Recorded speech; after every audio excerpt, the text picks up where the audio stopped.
Hello everyone, good evening. তো আজ ছিল স্যাটারডে। আমি সঞ্জয় আর বর্ণ চলে গেছিলাম তাই জন্য পাটুলিতে। ভাবলাম অনেকদিন যাওয়া হয় না, তো একটু ঘুরে আসি। আর এত গরম ছিল যে সঞ্জয় হাফ প্যান্ট পরেই চলে গেছে। তো ছেলেদের আর কি আছে, যাই হোক। তো ও আমাকে পরে বলছে, দেখ আমি কিরম ঘরে পরার হাফ প্যান্ট পরে চলে এসেছি। আমি বলছি ঠিক আছে, কোনো ব্যাপার না। তো এই যে আমি অন্ধকারে ভিডিও করেছি, কিছু তো দেখা যাচ্ছে না। তো পাটুলিতে তো গিয়ে দেখছি প্রচণ্ড ভিড়, জানি যে ভিড় হবে। তো গাড়ি রাখার একটাও জায়গা ছিল না, গলিতে গাড়ি রেখেছি।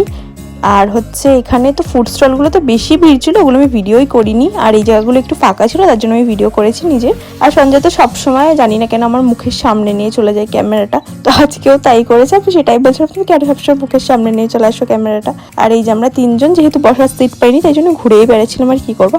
তারপর একটু কাজু বাদাম খেলাম, আর ওরা যেহেতু চা খাবে বলছিল তাই জন্য আমিও খেলাম। গরমে আমার চা খাওয়ার কোনো ইচ্ছে ছিল না, তাও খেয়েছি। ওরা তো বড় ভাড়ে নিয়েছিল, আমি ছোট ভাড়েই নিয়েছি। তারপরে এই দোকানটাতে চলে গেছিলাম আমরা।